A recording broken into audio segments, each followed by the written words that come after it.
George Carlin, perhaps the most influential comedian of the late 20th century, was my earliest comedic hero.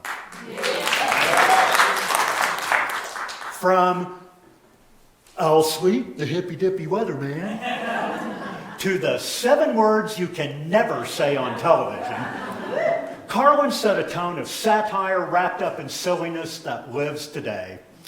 But Carlin could also be quite serious about his observations, such as when he made this recommendation to parents.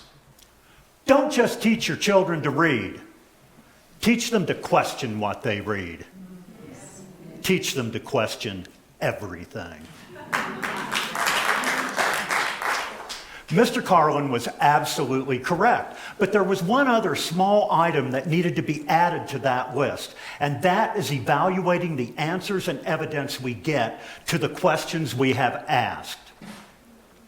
There was a time when virtually all education was dealing with reading, writing, and arithmeticking. Anything else was icing on the cake. But that will not get the job done in the 21st century. Young adults need unique guidance to face a very uncertain future. None of us are sure as to what that future looks like, but we can be sure that reading, questioning, and evaluating answers and evidence will be of supreme importance. To not take this seriously is to endanger virtually every person on the face of the earth and liberal democracy in virtually every corner of the world.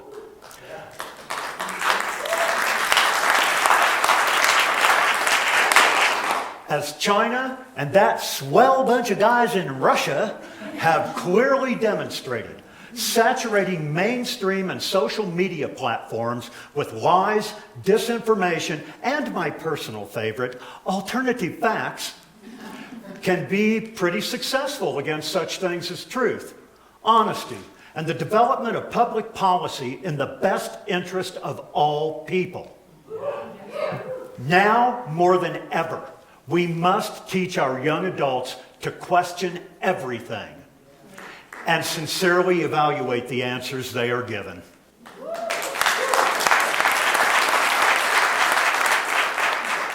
The way to promote this in the United States already exists. In the 12th grade, also known as the senior year of high school, when kids are getting ready to go out and enter into the real world or the real adult world, and many of them are already old enough to vote, require a 1-semester class in verbal argumentation. There's one thing I have learned in 40 years as a classroom teacher.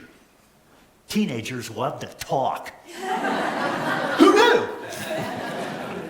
What would be unique about this class, though, is that all of the subject matter, all of the policies, all of the great ideas that we would take a look at would have a direct impact on their lives.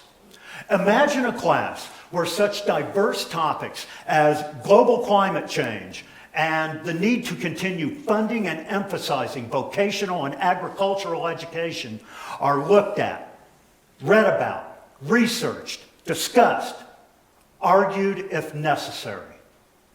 18 to 21-year-olds consistently cite lack of knowledge on important issues and a feeling of disconnect between themselves and the system as reasons they don't vote. We have the opportunity to show young adults that they not only have a sincere role to play in their country, but the tools with which to be an active participant. To blow this off and not take it seriously is to turn over public decision-making to what I have come to refer to as graduates of the hold my beer and watch this School of Public Policy.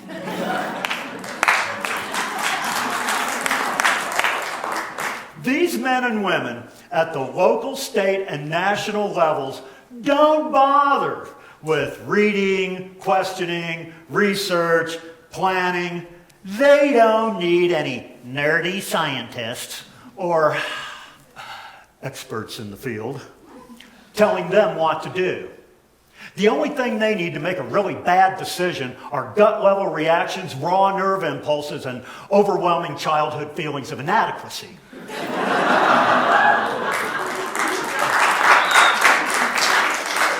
We've all met people like this. They're rash and impulsive.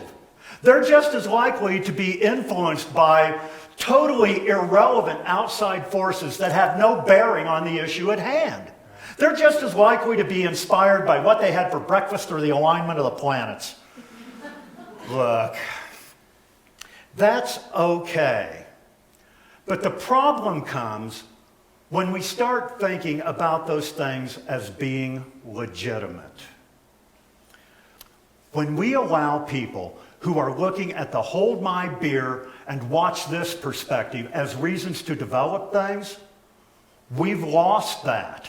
We have lost the idea of what's absolutely legitimate along the way.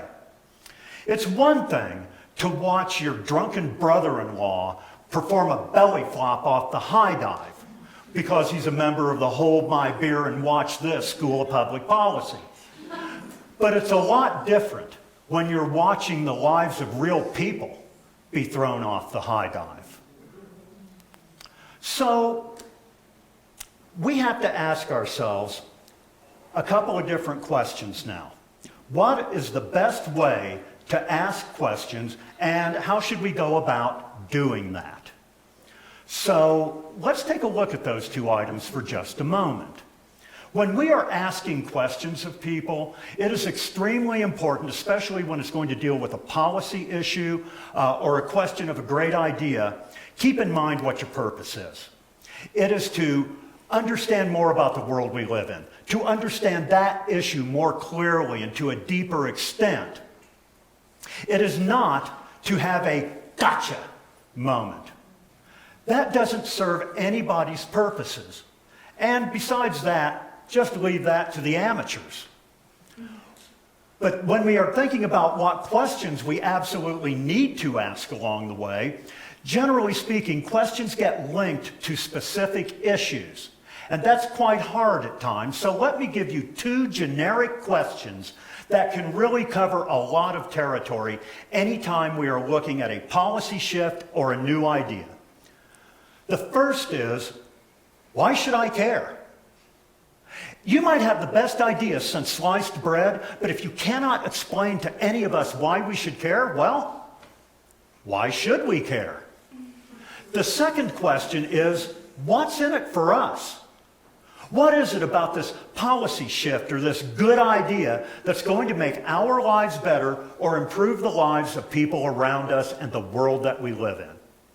So let's use that standard in evaluating this idea of having kids question policy and decision making.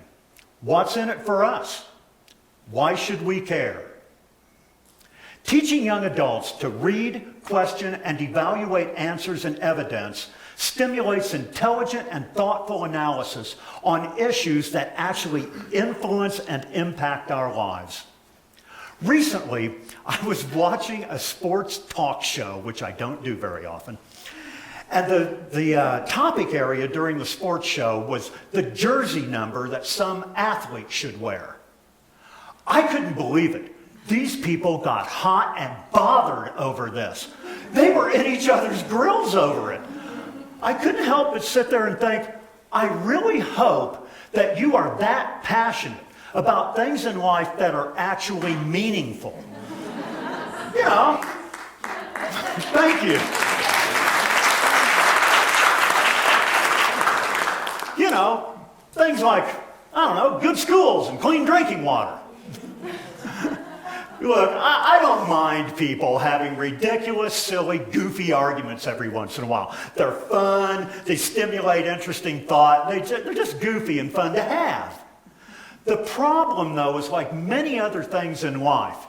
You do it long enough and you start thinking it's normal. We cannot afford to send an entire generation of young adults out into the world thinking that that type of argumentation is legitimate.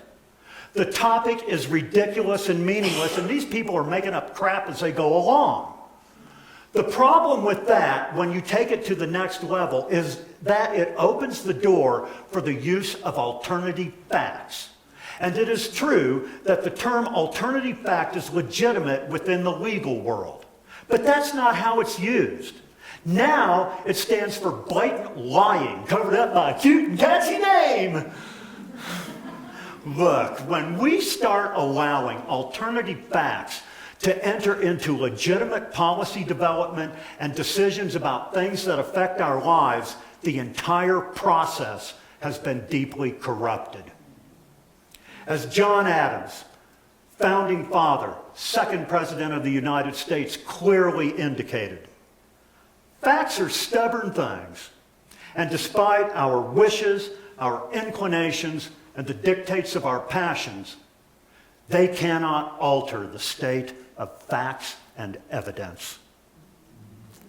The second reason that we must teach young adults to question and evaluate answers and evidence they are given is because it encourages logical development of public policy in the best interest of all people. And that's not a joke. We have been witness recently to what happens when young adults encourage or demand intelligent public policy in the best interest of all people. Greta Thunberg, the young climate activist from Sweden, has been giving all of us a beautiful lesson on an international basis. The naysayers want to make the global school strike for climate awareness sound like it was a bunch of rich, privileged brats getting out of school on a Friday so they could go out and save the world. How dare them? Greenpeace estimates there were 2,000 protests in 123 countries, among them India, Uganda, and Afghanistan.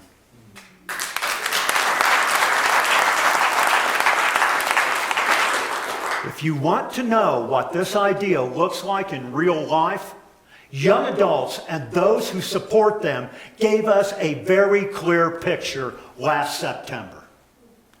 That's what happens when young adults ask the right questions, demand the right answers, read the evidence for themselves. That's what happens when young adults know they are right and are bold enough to call out those in power.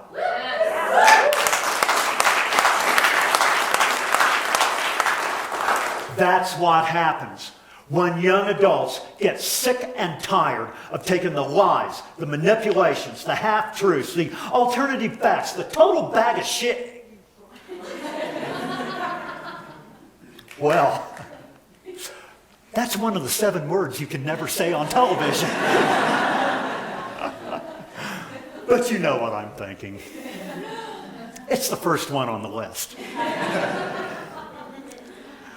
Perhaps the most compelling reason, though, to teach young adults to read, question, and evaluate the answers and evidence they receive is because those items are foundational in the development of any living democracy. And as I said a moment ago, that is no joke.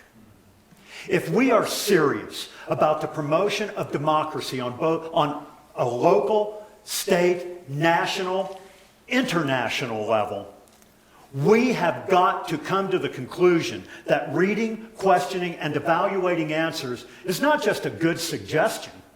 It's an ethical and moral obligation. So, Mr. Carlin was absolutely correct.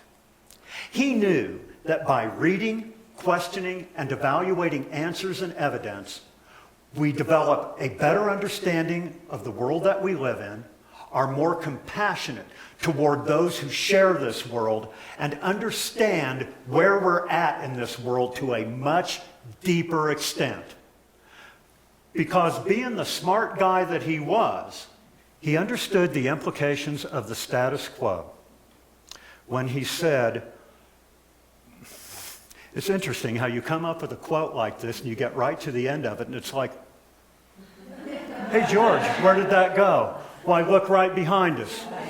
As George had said, if you have selfish, ignorant citizens, you're going to get selfish, ignorant leaders. Thank you very much.